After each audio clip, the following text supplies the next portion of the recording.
Okay. Hello, my name is Mikkel. This is Per, and we are coming from Dinero. We'll start by doing this. Just talk about who we are. I will talk about that Per is a front-end developer in Dinero, like me, and he has some experience in front-end the last 2-3 years, and sitting with that.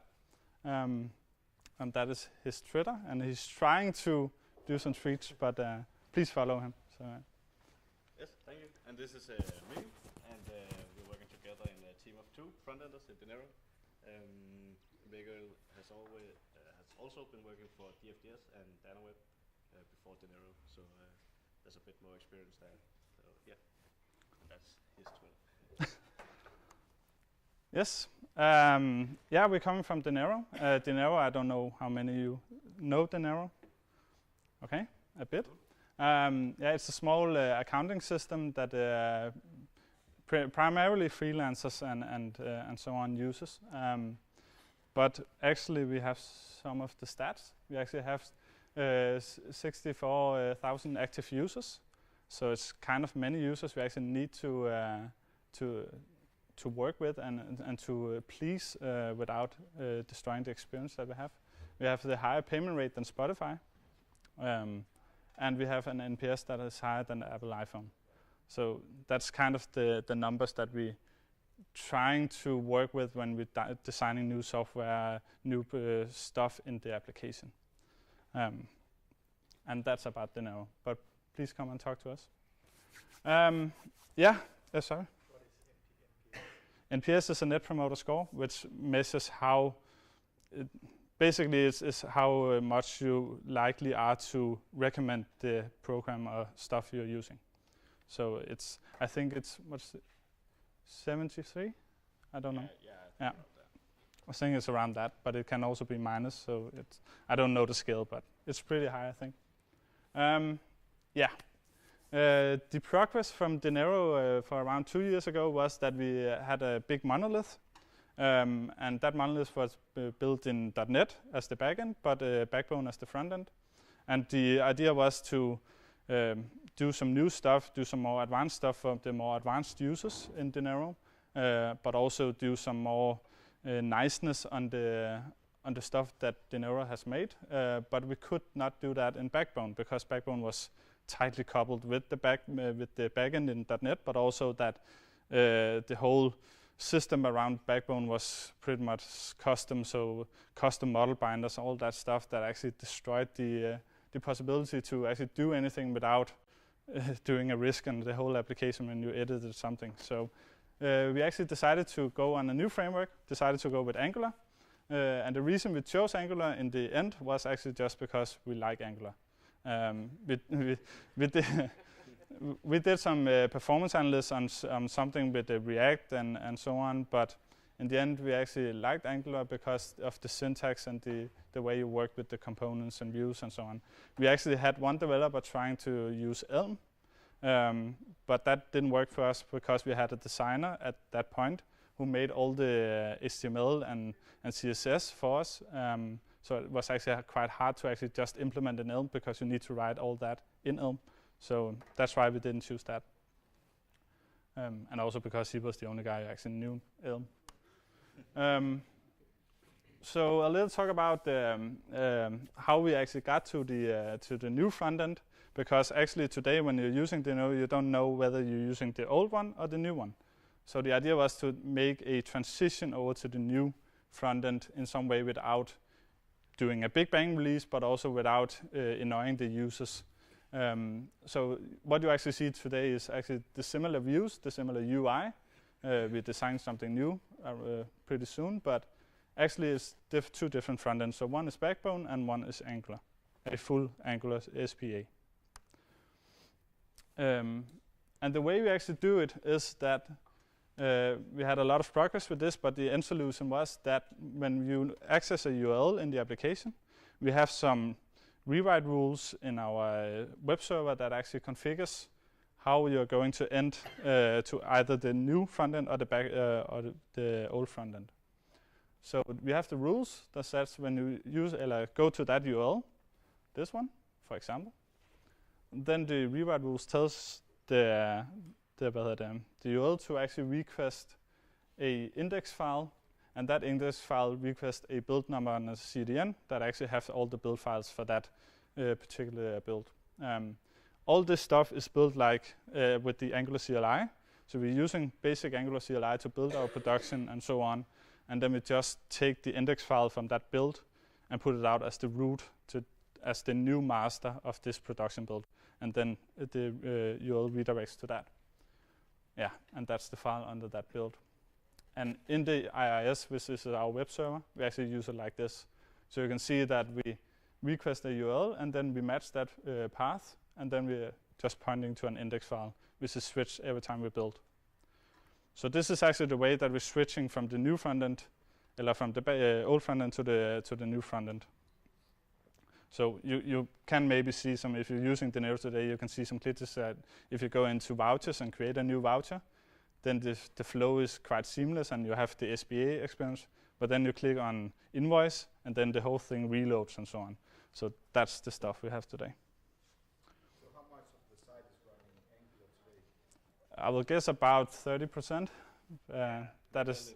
So we started taking some of the big stuff that we needed to create at that point, and then we tried to move all the stuff that we needed to add more features to, and then we have created some new pages, some new features. So it's like all the old stuff that we haven't touched in a long time is still the old, because we don't just want to rewrite it just to rewrite it. We actually want to have a. Sorry? So all the parts I use today. Yeah. Yeah. Yes, then we will have some examples of our experience. Is this important? Yeah.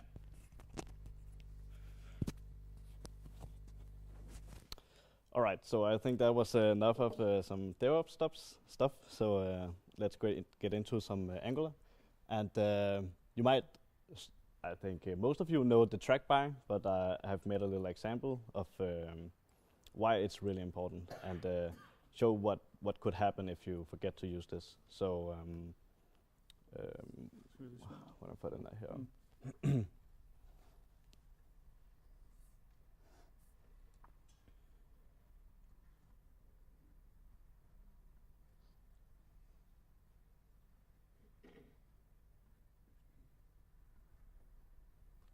All right, so I made a pretty simple example here with the virtual scroll.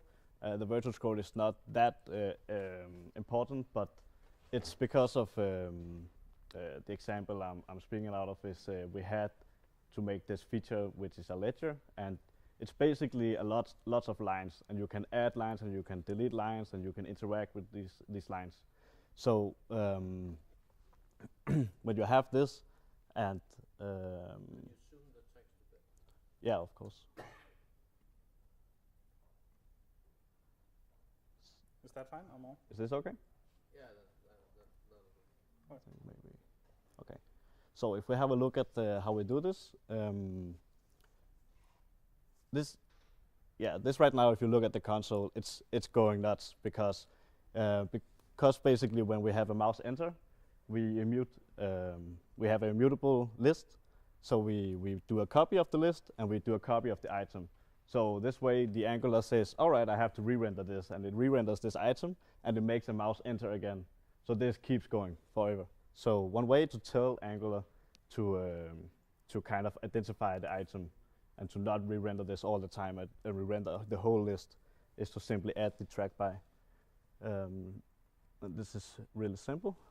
It's kind of hard to code backwards. Here. So we just tell it to use track by, and we have to give it a method to use. So we do track by fn as an example, and we can go down to our component.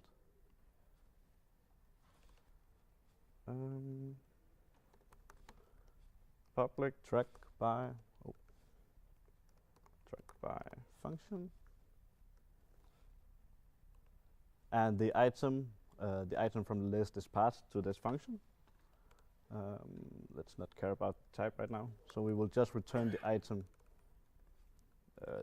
ID. So this way, the track by function will tell Angular how to identify this item. So you should you should definitely do this if you have some interaction with a list, and you emute this list. This could come from a store like NGRX or something like that.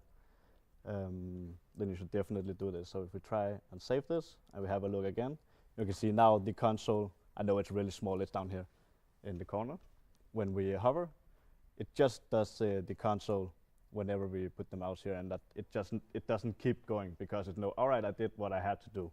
There's no more changes, and also they don't stay blue. So so yeah. Yes. Oh, this one. Hvor Du skal gå ud af den der.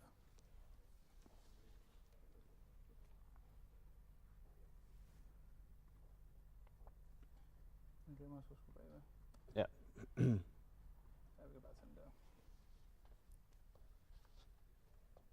All right, so the next example is not that much of coding, but it's more like an example to show what really happens if you use a store and if you don't use a store. So we made this this code example, which is the same basically, but one of them has a store and one of them doesn't.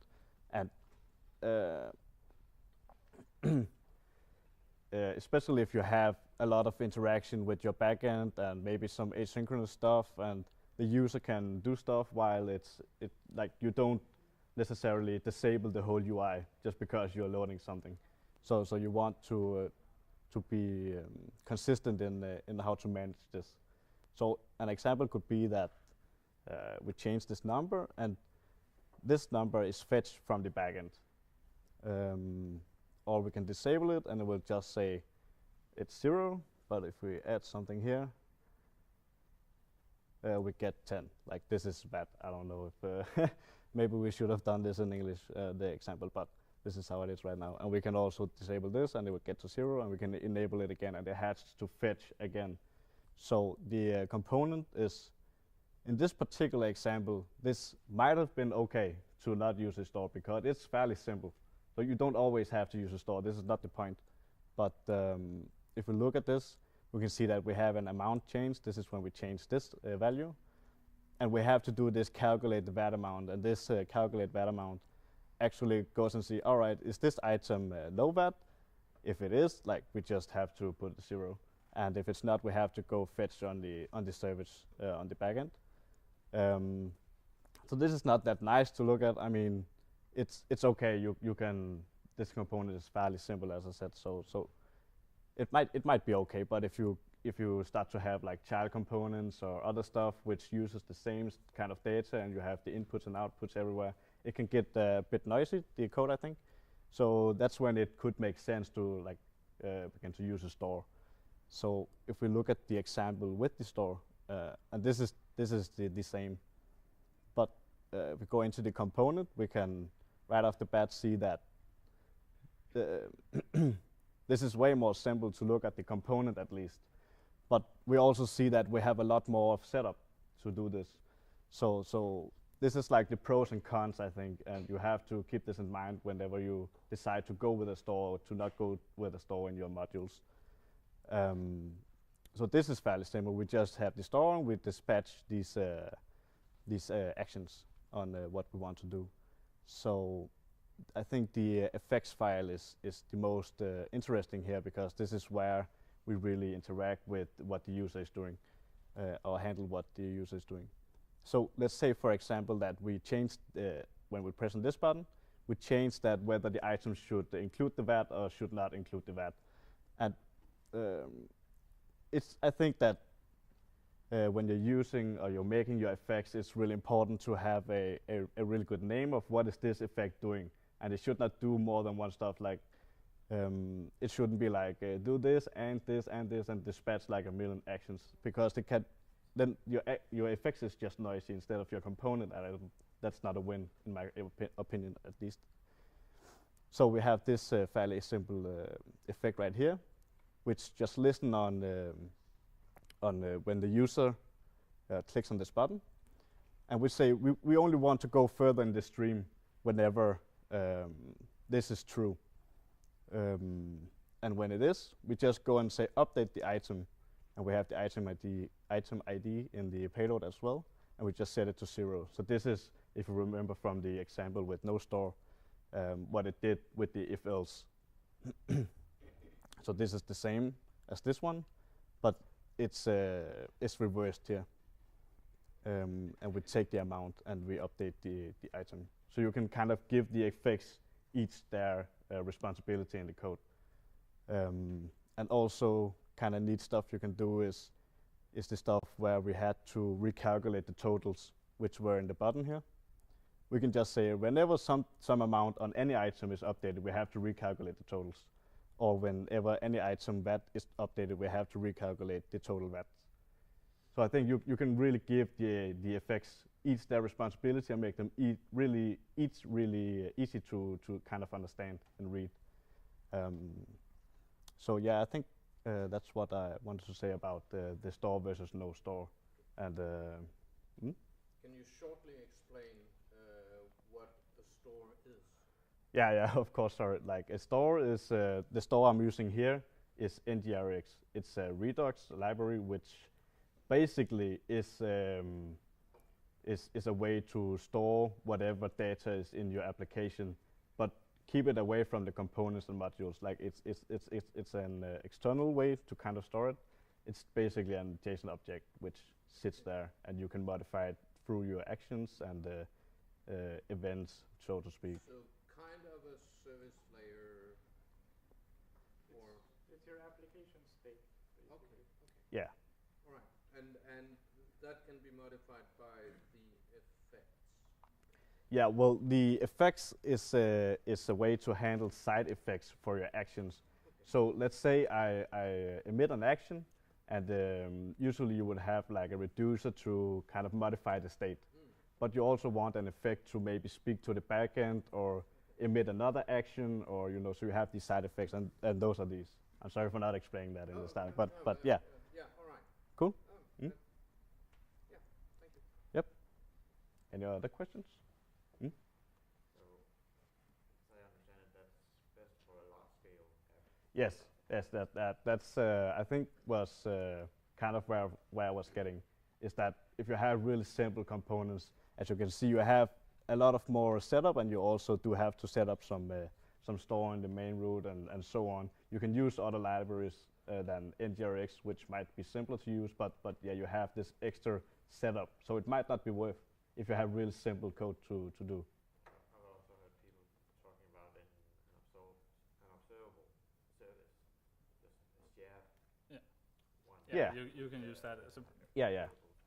This is Yeah, basically what exactly. these libraries do. So you can, if you have a real simple example, you can do that as well by yourself using a behavior subject or something like that. Yeah. Definitely. Yes. We Cool. also do it in sorry. Yeah, sorry. Do you use NGRX at Yeah. Dinero? Yeah, we Yes. use NGRX in mostly all our modules in the application. Some modules, like saying that is maybe more simple, like you have a list of contacts. That list of contacts you can interact with it, you can just see it and click on it and be redirected. So there's no need for a store, there's no need for the state to be updated and so on. So at that point we actually just have a component that has a resolvers for the root, and it just fetches the list for the backend. So we don't need a store in that module, you can say. So it's like we're taking the decision each time we're actually making something new. But yeah, we're using NGRX a lot in Dinero. But you're careful about what you put in the store. Yeah. Don't Yes. want every piece of data to go through the store. No. Necessarily. No, definitely not. I think that can make it confusing. Yeah. You have That's other not the forms, point. for example. Yeah, we do. We only have the data model in the store. So let's say you have a voucher you want to create or edit. Then we only have the voucher and the voucher amount and description, but we don't have information about the description, validation, and so on in the store. That's in our opinion not something that the store should know about. That's side effects of what this entry in the data model is. So that we use effects for and so on as services. So yeah, our store is actually quite clean, the data in the store, but we have a lot of effects and so on around it.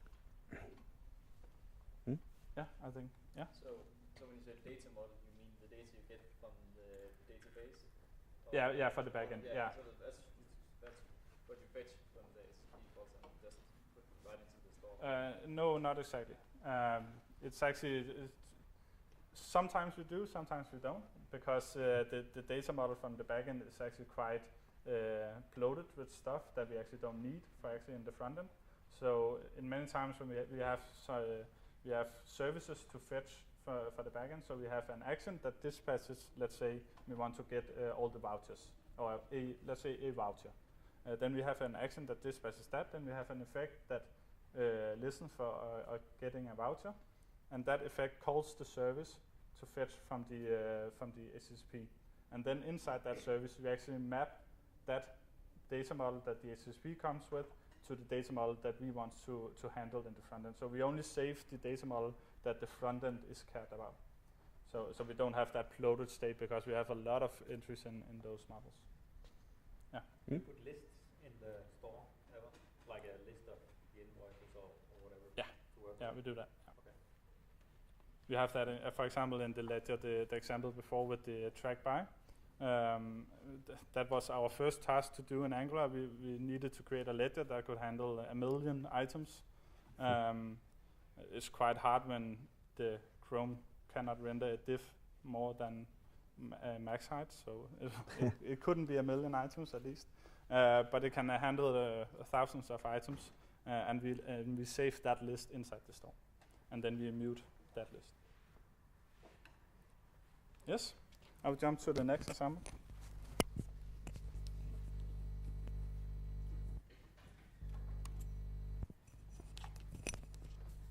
Yes, we have come by in Dinero and we're creating these views and creating these new layers that we needed to wait for multiple data sets to actually being able to work with the view. So let's say, again, you want to create a voucher, then you need a list of contacts and you need a list of accounts and so on before you can create this voucher.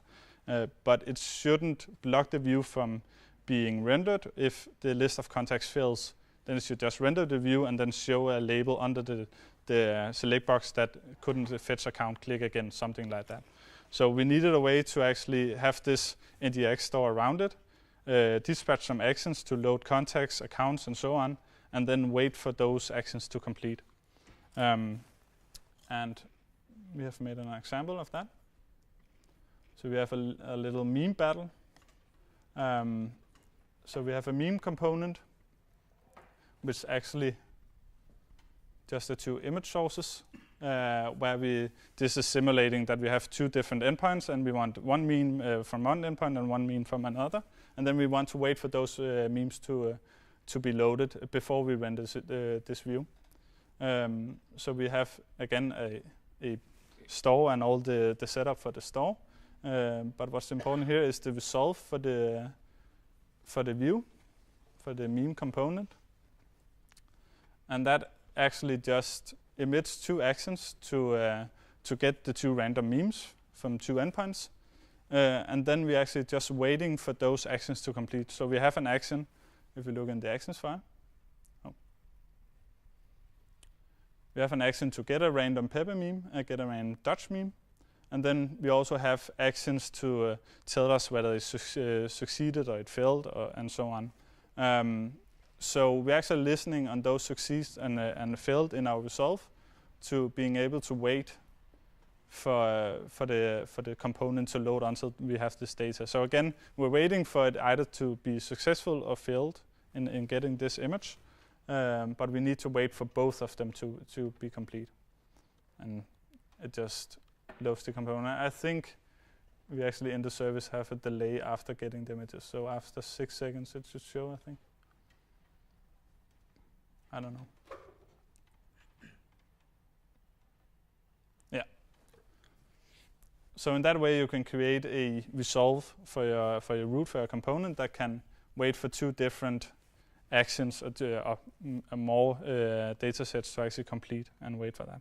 So we started with just having waiting, actually like you said, having a lot of properties in the store saying Pepper meme loaded, for example, and so on, and that just bloated the store with stuff that we didn't need. So we just need to listen for the actions being dispatched. So yeah, that was it. Questions to that? Yeah. It's a bit unrelated. How do you handle concurrent users editing the same invoice? Yeah, that is actually also a part of having a store in our case. In the backend we have something called timestamps on the data models. So the timestamp actually is something that is posted each time you update or create something. So when you, let's say you are editing the same voucher I am and you're saving it and then I'm trying to save it, then my timestamp is later than the newly created or updated one that you did. So we're actually waiting for that information to happen. So we're saving timestamps on the data model in the store also. So that's the way we handle concurrent users. So who wins, last or first? First.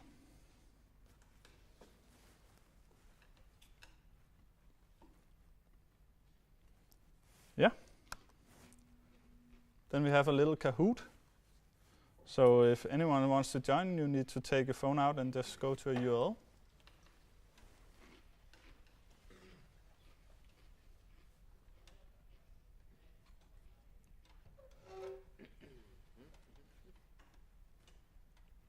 Yeah.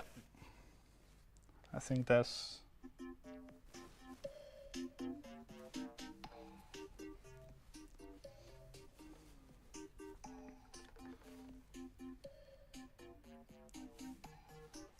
And we actually have some prizes, I think. Yeah. Well, start with two.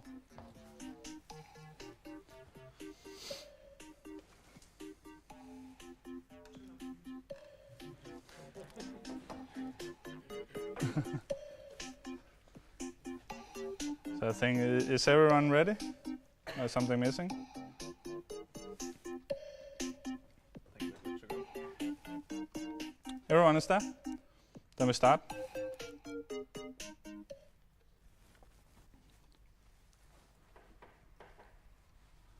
Will change detection render this component?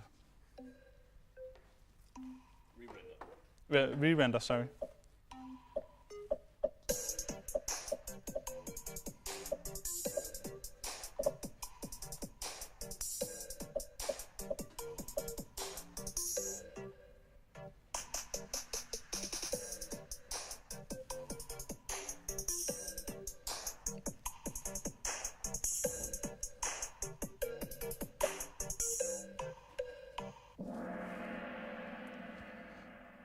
Okay.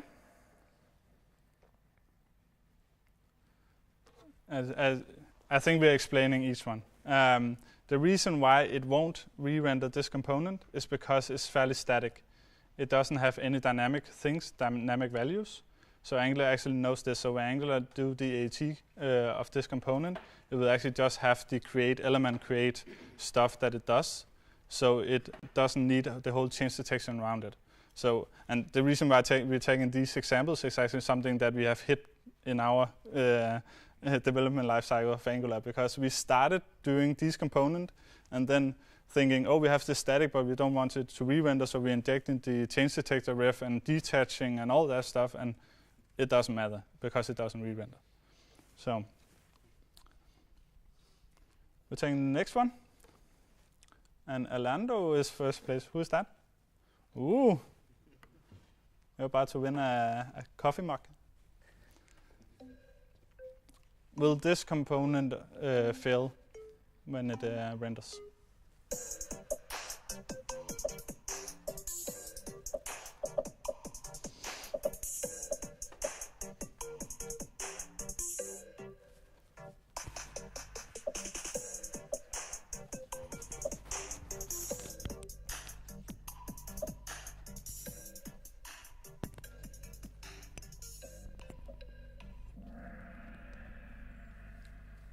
All right, cool. So if you show the media. So the thing here is it's a bit tricky, and it's the whole reason why it does fail is because of this integer init. So we're trying to get this view child of the image, but the DOM is not accessible right now. We have to wait for after view init. So right now this is undefined, this one. So yeah, that's why it fails. It doesn't know source of undefined. I think you have seen that error sometimes. Cool. Questions to that? If you have any questions, just ask. The next one.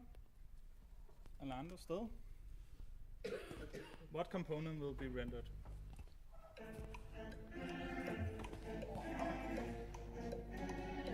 I don't know if I can zoom in maybe.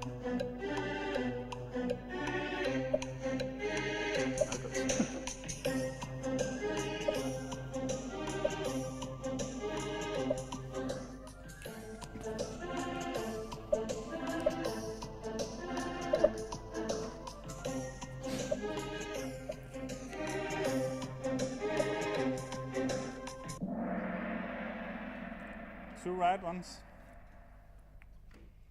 Okay. So the reason why this won't be rendered is because of one thing. But the A component will always be rendered because it's the parent component. So that will always be rendered. That's just a tricky one we added. But the reason why add_girlfriend component is actually being rendered before add_last_girlfriend is because the params in the URL is not constrained to anything. So we don't tell it should be a string, it should be an integer, something like that. So last will actually, this root will think last is a name. So we'll hit this component before it hits that one. So you need to actually switch them if you want to hit the other component first. We have made this mistake a lot of times. The next one. Still Orlando. How will girlfriend component be aligned? It's this little tricky CSS spørgsmål.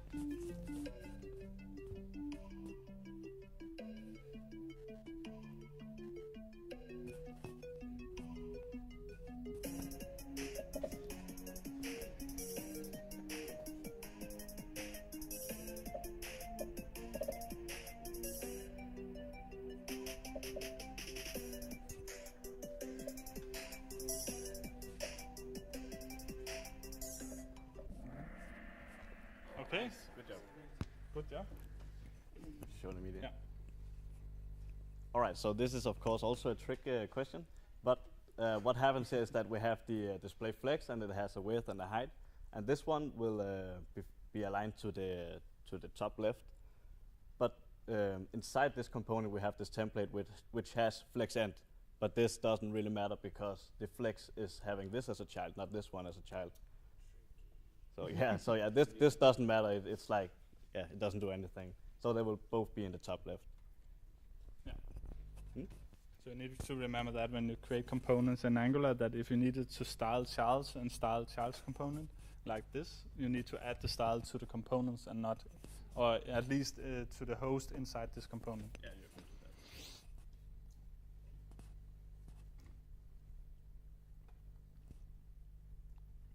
that. Next one.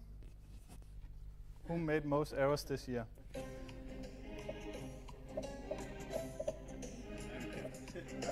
I'm Mikkel.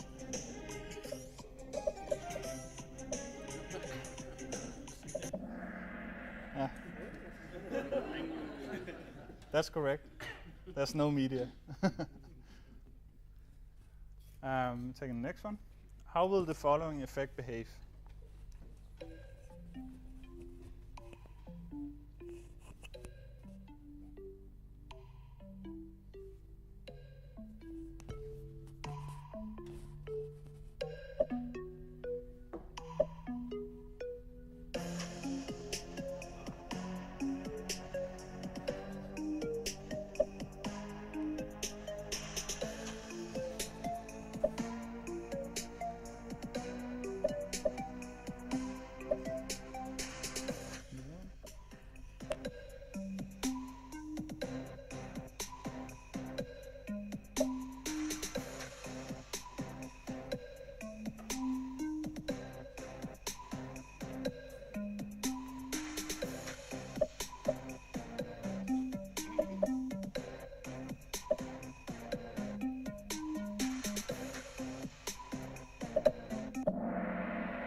Right?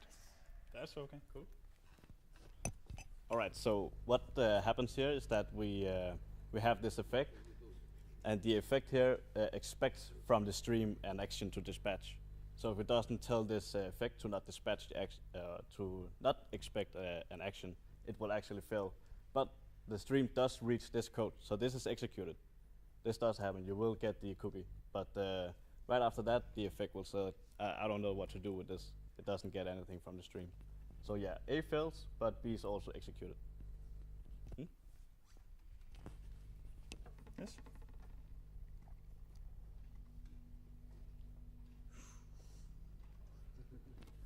What happens when server-side rendering this SVG?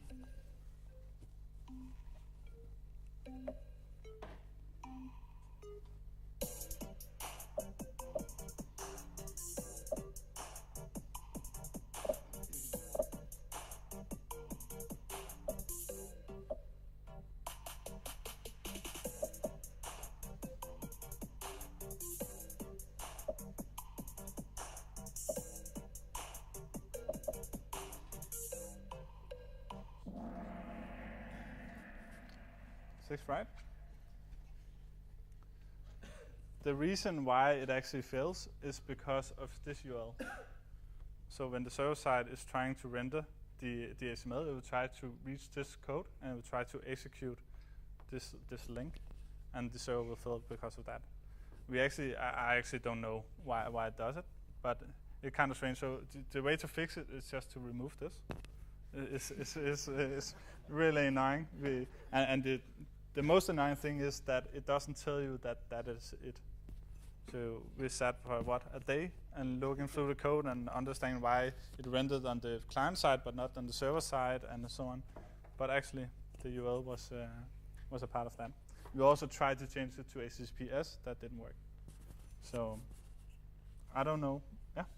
There's some attribute or some directive you would in some cases have to put on the SVG for Angular to recognize it as an SVG element. Okay. So maybe that would help in some way. Yeah. I can't remember Maybe it could. the Yeah. name, but I had that problem at one time. Yeah.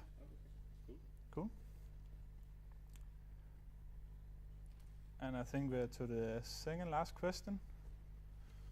What is the order of execution of resolvers and guards? Yeah, sorry. We have a minute, so.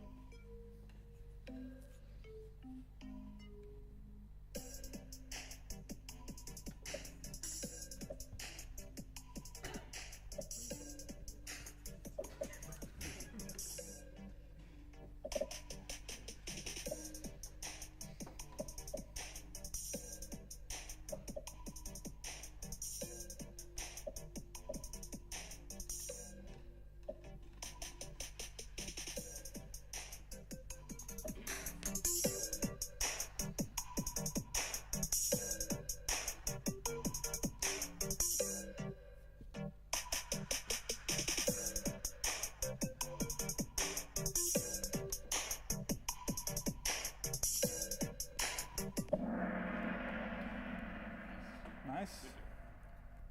And just to quickly explain this, is that guards all the way down the three of the roots is being executed before any resolvers all the way to the top. So in our case, we experience this because we are making the new front end but still supporting the old one. We have just a user context that we need to load when you access the new front end, and then we need to check on that user context whether the user is our pro user or not, and so on.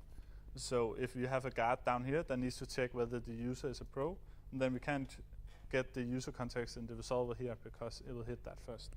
So in that way we experience that. So remember, guards always executes all the way down before anything. And the last question, and maybe Orlando is winning amok, I don't know. What will max price be set to?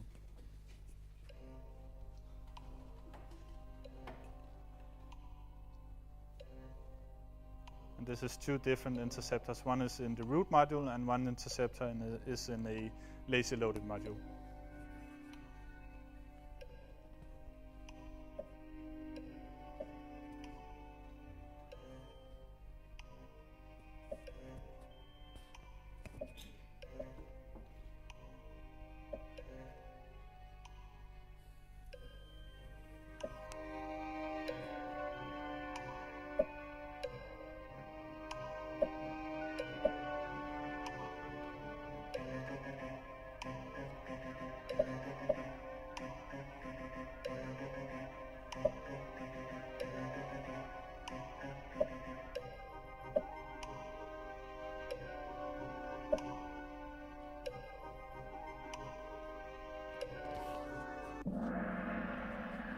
2 right.